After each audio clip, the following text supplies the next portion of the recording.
Today we are finishing studying the third book of the Bible, the book of Leviticus. And I'm praising God for this blessing thus far. We have accomplished 3 biblical books, the book of Genesis, the book of Exodus, and now are coming to an end of studying the book of Leviticus. And we have before us today 3 last chapters, chapter 25, 26, and 27.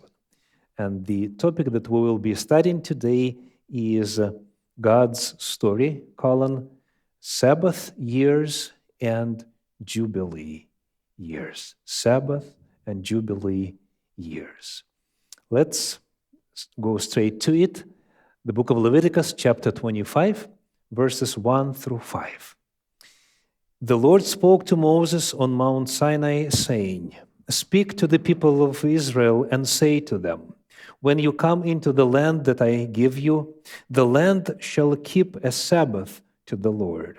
For 6 years you shall sow your field, and for 6 years you shall prune your vineyard and gather in its fruits. But in the 7th year there shall be a Sabbath of solemn rest for the land, a Sabbath to the Lord.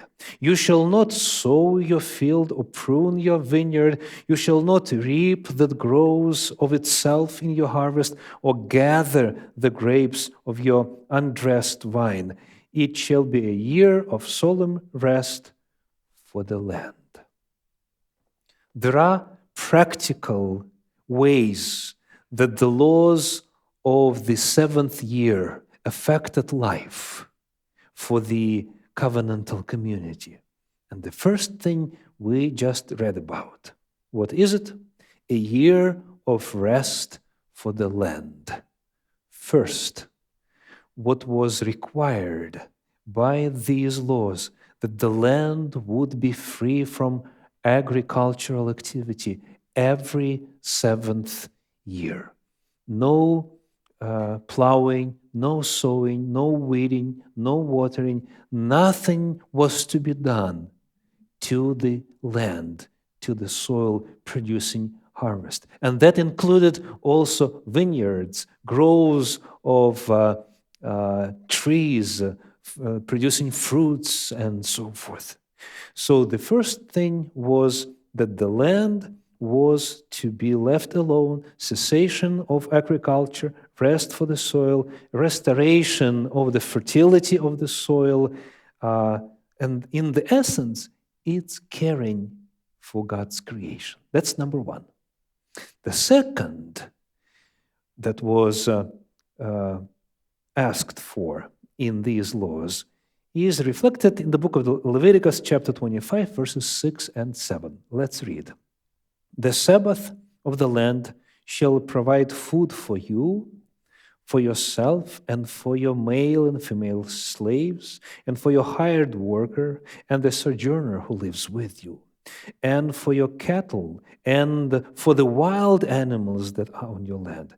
All its yield shall be for food." Typically, when you see a vineyard or a fruit grove or a field, it belongs to someone.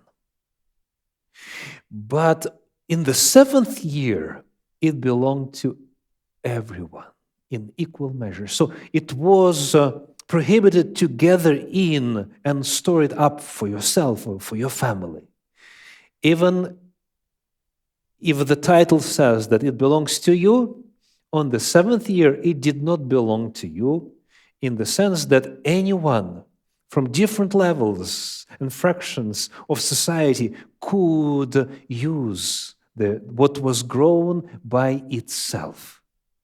And the text specifically mentions slaves, hired workers, sojourners, immigrants, and animals, both domesticated and wild. So the second reality that was taking place in the 7th year was that the abundance of the harvest that grew on itself was equally shared, and anyone could avail himself or herself with anything that they needed for food, not to store up or make money of it, but just to eat, to consume. So, in essence, it's caring for those in need, and also it's caring for animals that God created.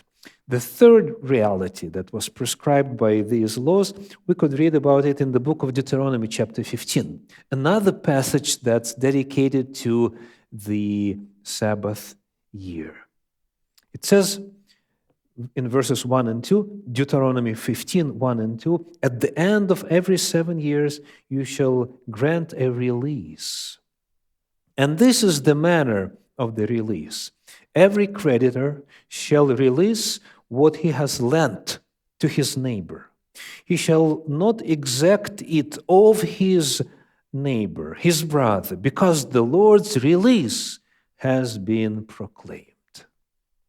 The third reality of the Sabbath year was that all the debts were forgiven according to the text. Would you be willing to vote this law in our land? That if you have any kind of debts on the seventh year, they are all forgiven.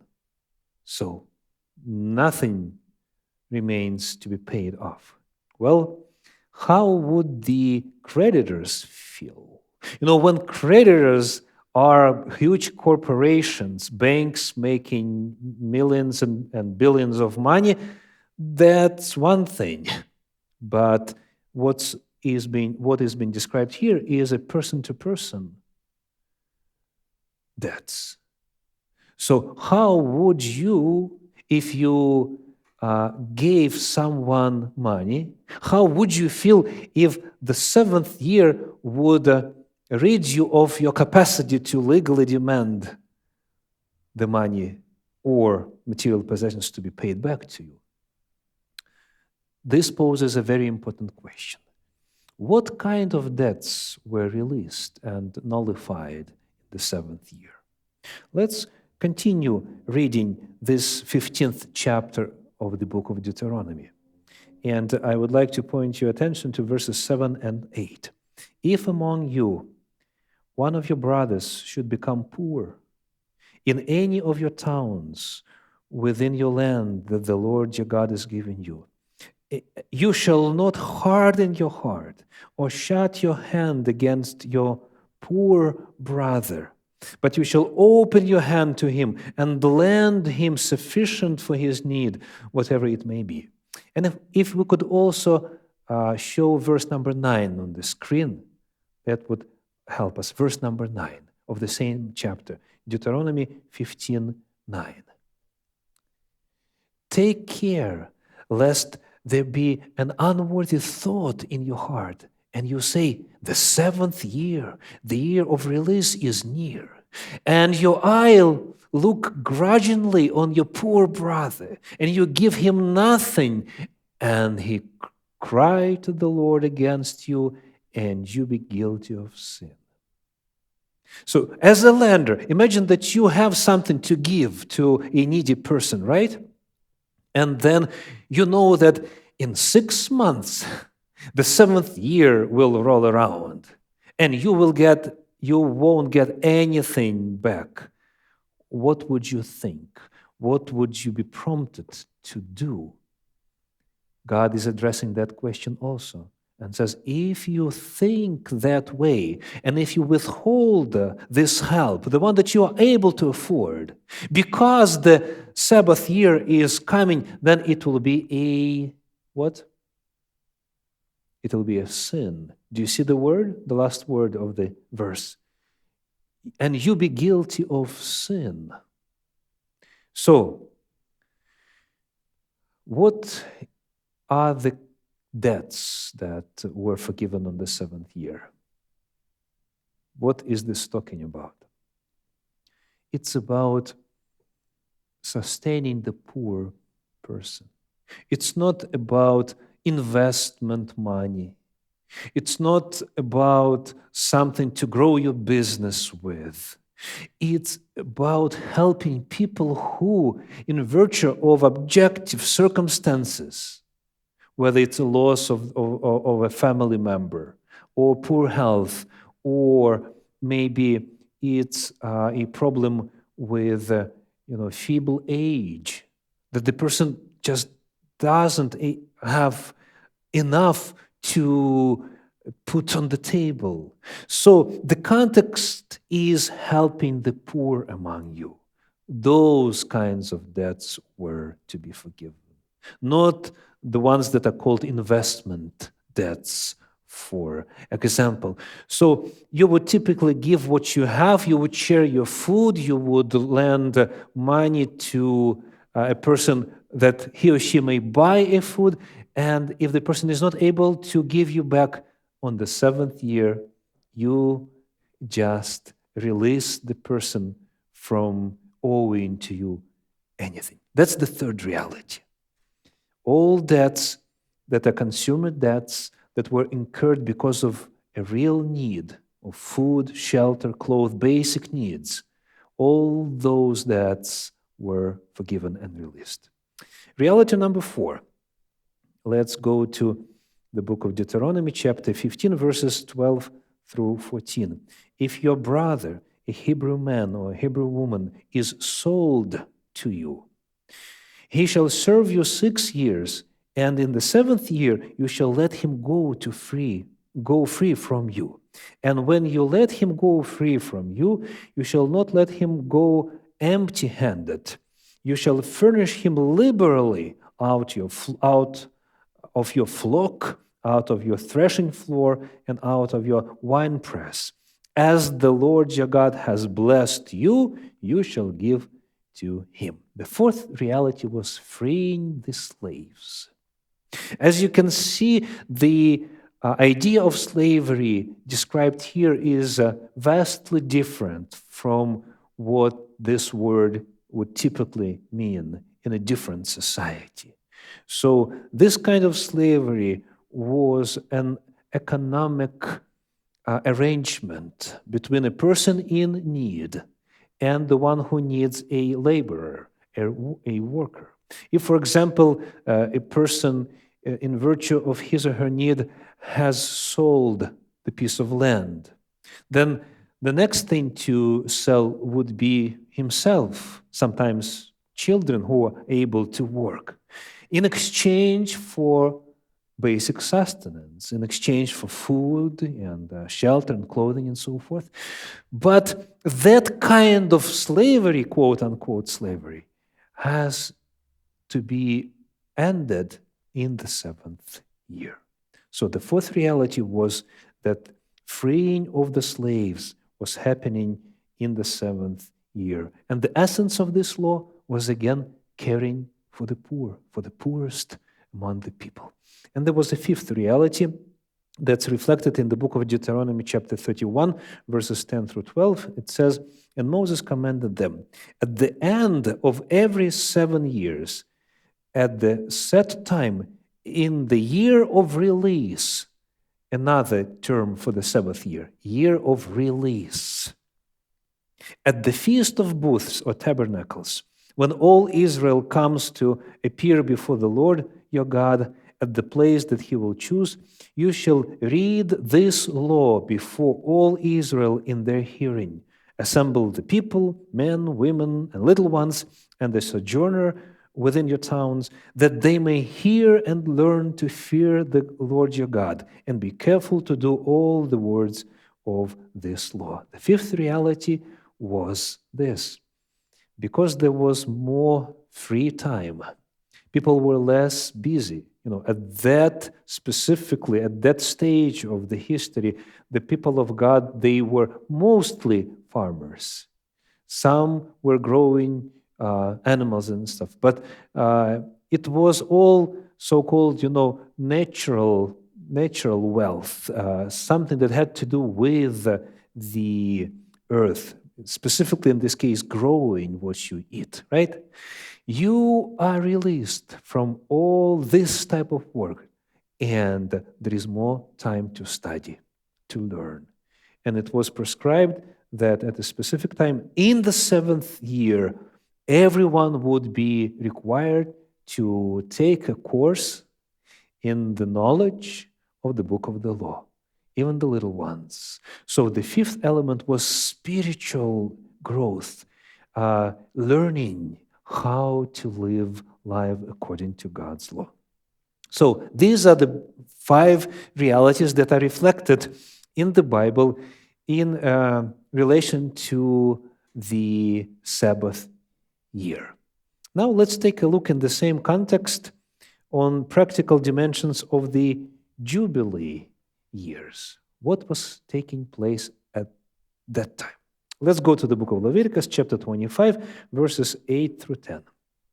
You shall count 7 weeks of years, 7 times 7 years, so that the time of the 7 weeks of years shall give you 49 years. Then you shall sound the loud trumpet on the 10th day of the 7th month. On the day of atonement, you shall sound the trumpet throughout all your land, and you shall consecrate the 50th year and proclaim liberty throughout the land to all its inhabitants. It shall be a jubilee for you, when each of you shall return to his property, and each of you shall return to his clan. Well, here's the terminology, first of all. Jubilee in the original is Yovel. And Yovel means a ram's horn, and also a sound that's made when this horn is used for blasting, the shofar, right? So Yovel is the title for the year, and for the horn and for the sound. By the way, the Sabbath year is traditionally called Shemitah in the Jewish context. In Hebrew, Shemitah is the 7th year, and Yovel is the 50th year. Now, it says that at that time, what will be proclaimed? Did you catch it? Liberty. It says, proclaim liberty throughout the land. This word is very significant, the word liberty. It's the Hebrew word deror. Deror is used 7 times in the original, and only in the context of Jubilee, and this release and this liberty that was proclaimed. For example, the book of Ezekiel, chapter 46, verses 17 and 18 say, but if he makes a gift out of his inheritance to one of his servants, it shall be his for the year of liberty, the year of Deror. So then it shall revert to the prince. Surely it is his inheritance. It shall belong to his sons. The prince shall not take any of the inheritance of the people, thrusting them out of their property. He shall give his sons their inheritance out of his own property, so that none of my people shall be scattered from their property. So when we look at what was happening at the 50th year, it had to do with land. It had to do with property. It had to do with inheritance that was received through generations since the time when the people of Israel inherited the land of Canaan. And the text says, we just read, that even if it's a prince, he is not allowed to put people out of their parcels, of their land, of their real estate, of their property.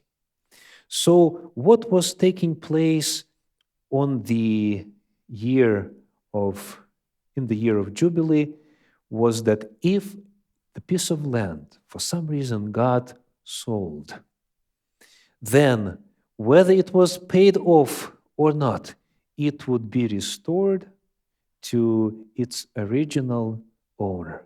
It would go back to the family. It would once again belong to the person who used to own it.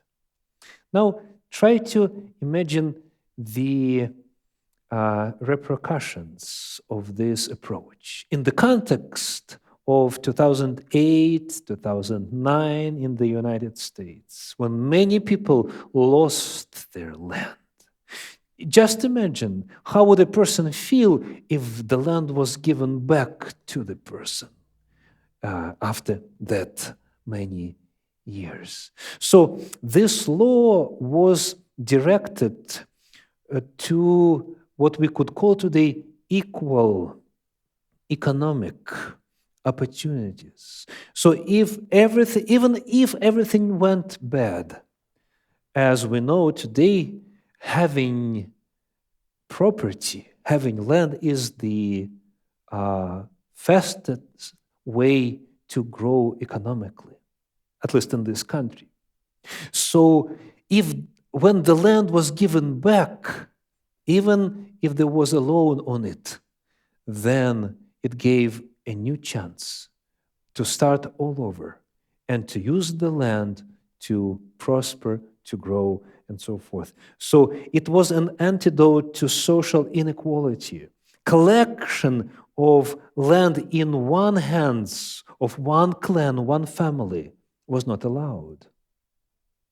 Even if you have authority, even if you are a king, if you are some kind of a prince, a noble, you are not allowed to take away someone's inheritance. On the 50th year, it should go back to the person.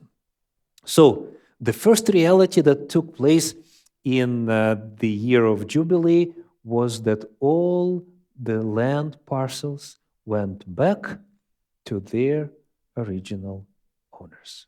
The second reality is reflected in verses 11 and 12, same chapter, Leviticus 25.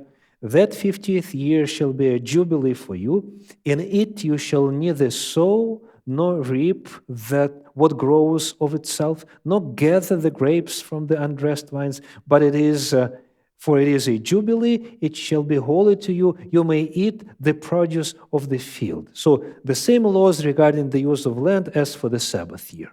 So it was identical. The Sabbath year and the Jubilee year, no land was to be worked on, and whatever is grown naturally should be divided by those who need it.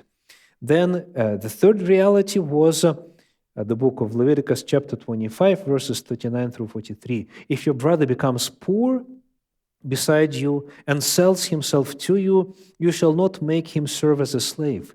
He shall be with you as a hired worker and as a sojourner. He shall serve with you until the year of the Jubilee. Then he shall go out of you, he and his children with him, and go back to his own clan and return to the possession of his fathers, for they are my servants, whom I brought out of the land of Egypt. They shall not be sold as slaves. You shall not rule over him ruthlessly, but shall fear your God. So the same that was true for the Sabbath year was happening in the Jubilee year in regards to slaves, freeing the slaves as in the Sabbath year. When trying to picture the whole setup of the Jubilee, the Bible goes into details. And the details are, for example, the value of the land.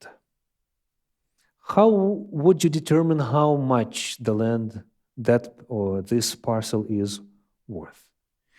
This is the biblical answer, Leviticus 25, verses 13 through 16. In this year of Jubilee, each of you shall return to his property, verses 13 through 16. And if you make a sale to your neighbor or buy from your neighbor, you shall not wrong one another. You shall pay your neighbor according to the number of years after the Jubilee, and he shall sell to you according to the number of years for crops. If the years are many, you shall increase the price, and if the years are few, you shall reduce the price, for it is the number of the crops that he is selling to you. So when the land goes back to the original owner, it's not to wrong or to rob the person who bought it for X number of harvests. Because further it is said the following, Leviticus 25, verses 23 through 28. The land shall not be sold in perpetuity, for the land is mine. For you are strangers and sojourners with me. And in all the country you possess, you shall allow a redemption of the land. If your brother becomes poor and sells part of his property, then his nearest redeemer shall come and redeem what his brother has sold.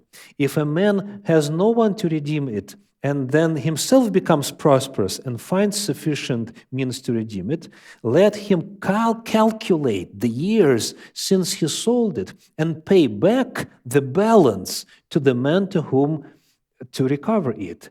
Then what he sold shall remain in the hand of the buyer until the year of Jubilee.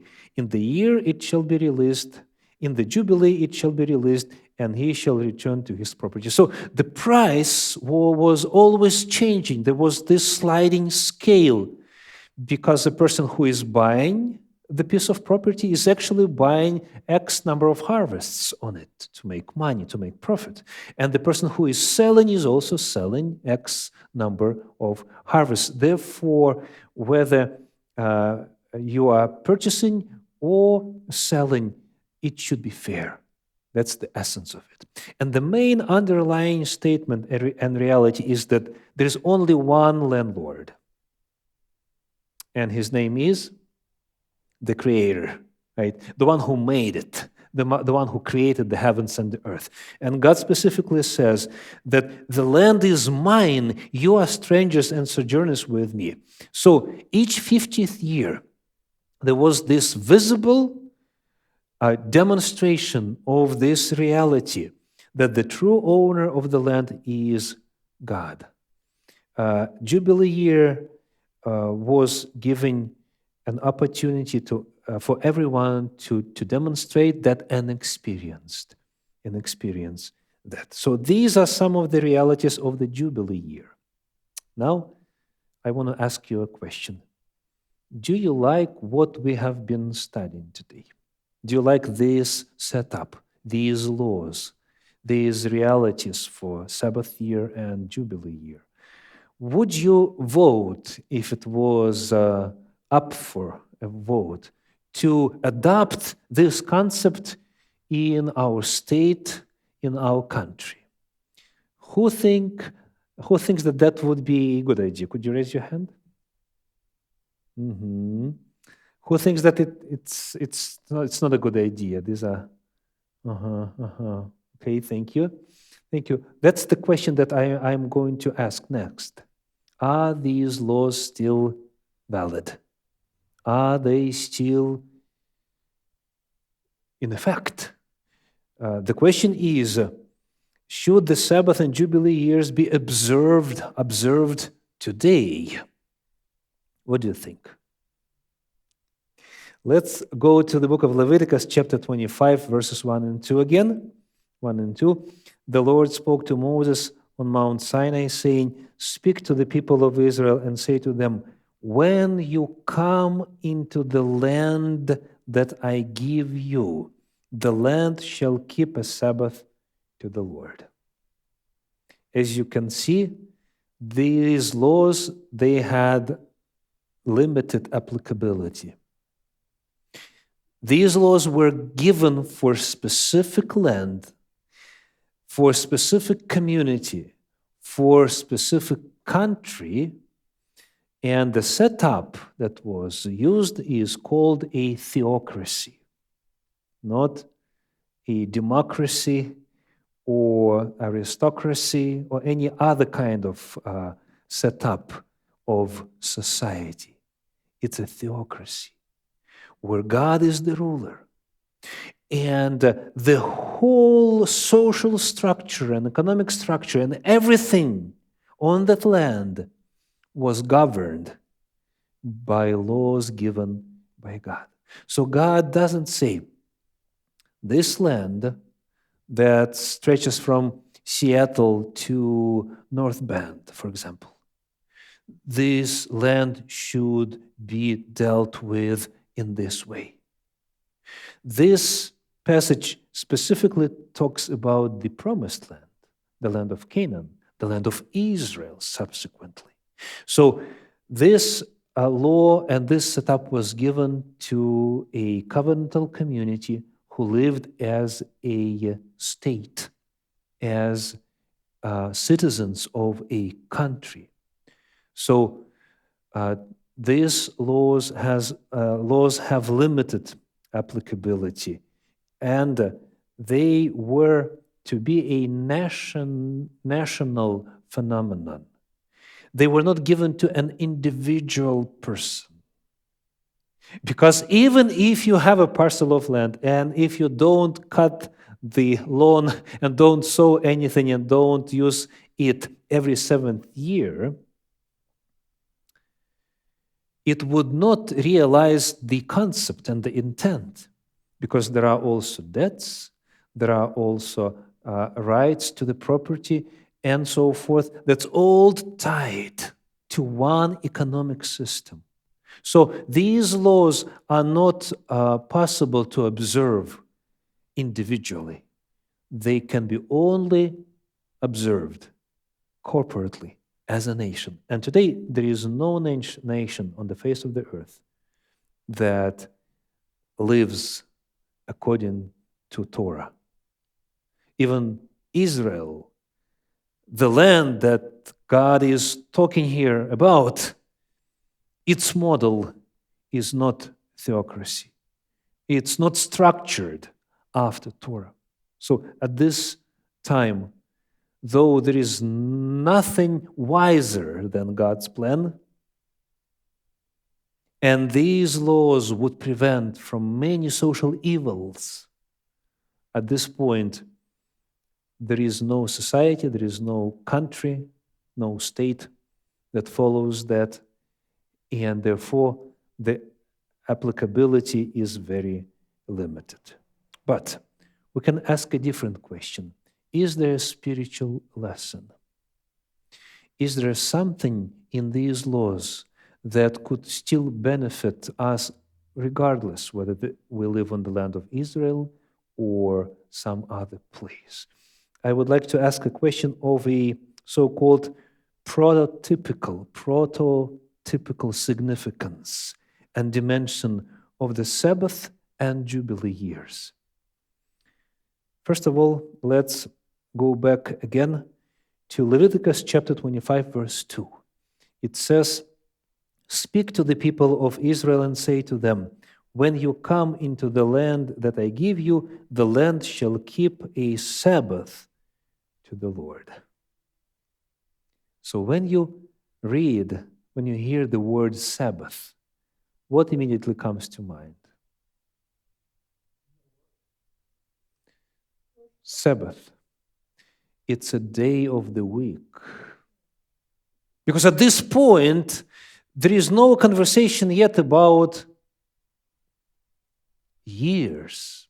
When you begin reading verse number 1, verse number 2, it says that the land should have Sabbath. The land should be free on Sabbath. So the main term, the key word here is Shabbat, right? Sabbath. And then later we find out that it's not about weekly cycle, it's about 7-year cycle. My point is this chapter is about Sabbath. Because the same way that says 6 days you shall labor, and on the 7th you shall rest, the same principle is applied to years now. So this chapter gives us some insight into the nature of Sabbath as a reality, and revealing what Sabbath is. It clarifies what Sabbath is. And the same way as the 4th commandment mentions different types of people that were to rest For example, Exodus chapter 20, verse 10. It says, Exodus 20:10. But the seventh day is a Sabbath to the Lord your God. On it you shall not do any work, you, your son, your daughter, your male servant, your female servant, or your livestock, or the sojourner who is within your gates. Different categories of people and animals. The same way in Leviticus chapter 25, we read about the same categories of people. For example, it's Leviticus 25, verses 6 and 7. The Sabbath of the land shall provide food for you, for yourself, and for your male and female slaves, and for your hired worker, and the sojourner who lives with you, and for your cattle, and for wild animals. So the same terminology is used in the commandment about Sabbath, weekly Sabbath, and the yearly Sabbath, the 7-year Sabbath. We don't have time to compare it in greater details, but we see the same pattern, the same topics, the same themes that run here. So, when we look at these laws, what is Sabbath associated with? Based on what we have studied today about the 7th year and those 5 realities that were taking place, what is this association? Sabbath is. What is it? It's rest. It's freedom. It's a blessing. It's plentiful. It's equality. It's a joy. It's opportunities and so forth. So, as you could see, the idea of the Sabbath that was experienced not only weekly, but every 7th year, was anchoring in the mind and experience of the people of God. The Sabbath is the best thing ever. It's the best reality ever. Then, when you read the Bible further, you discover that the prophecy about the Messiah is also given to us in the language of Sabbath years. I'm talking specifically about the book of Daniel, chapter 9, verses 24 and 25. 70 weeks are decreed about your people and your holy city, to finish the transgression, to put an end to sin, and to atone for iniquity, to bring in everlasting righteousness, to seal both vision and prophet, and to anoint a most holy place. Know therefore and understand that from the going out of the word to restore and build Jerusalem to the coming of the anointed one, the Messiah, or Christ in Greek, right? Christos, Christ in Greek, a prince shall be 7 weeks. So the prophecy about the time of the Messiah is given to us in the language of sabbatical years, Sabbath years. So again, what is the Sabbath associated with? The Messianic era, the salvation, forgiveness of sin. It's new life, it's new age, it's new era. So this Sabbath year has the message of all the best things associated with the coming of the Messiah. Now, how about the prototypical dimension of the Jubilee years? There was one word that I was mentioning to you in the beginning, to proclaim liberty. And liberty in the original is deror. And this term is used in the Bible only 7 times, and always in the context of the Jubilee year. Let me read to you another passage where it is used. Liberty. The book of Isaiah, chapter 61, verses 1 through 3. The Spirit of the Lord God is upon me, because the Lord has anointed me to bring good news to the poor. Doesn't sound familiar? Jubilee year, poor. He has sent me to bind up the brokenhearted, to proclaim liberty to the captives. This is the same word. liberty. And the same verb, proclaim. So in the year of Jubilee, liberty was to be proclaimed. And this is the same language that used by the prophet Isaiah in this prophecy, to proclaim the liberty to the captives and the opening of the prison to those who are bound, to proclaim the year of God's favor. So this is the Jubilee year. And this prophecy is very significant because in the Gospels, in the Gospel of Luke chapter 4, verses 16 through 21, we read the following. And he, Jesus, came to Nazareth, where he had been brought up, and as was his custom, he went to the synagogue on the Sabbath day, and he stood up to read. And the scroll of the prophet Isaiah was given to him. He unrolled the scroll and found the place where it was written, "The Spirit of the Lord is upon me, because he has anointed me to proclaim good news to the poor.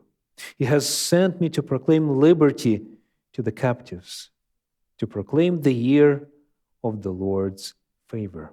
Verse 20, and he rolled up the scroll and gave it back to the attendant and sat down. And the eyes of all in the synagogue were fixed on him. And he began to say to them, "Today this scripture has been fulfilled in your hearing." So the prophecy of Isaiah, the prophecy about the Messiah, about the Messianic era, is including the words describing the year of Jubilee. It's a prophecy. It's a foretaste. It has been a foretaste of how good it will be when the Messiah comes. And when he did come, on the Sabbath day, he read this passage and he proclaimed that he has come to fulfill this prophecy. So the ministry of the Messiah was typified in the laws of the year of Jubilee, the coming of the Messianic era, and we all continue to live in this era. So as you can see, the Sabbath year and the Jubilee year, they both have this prophetic component of it that was pointing to the Messiah and was fulfilled in the life of Jesus Christ. So today, when thinking about the Sabbath, when thinking about the weekly cycle, the 7-year cycle, or the 50-year cycle, we can see and feel and try to imagine what is it that the Bible is conveying when tying it all up to our Lord Jesus Christ. And that's the reality that we all continue to live in. Amen.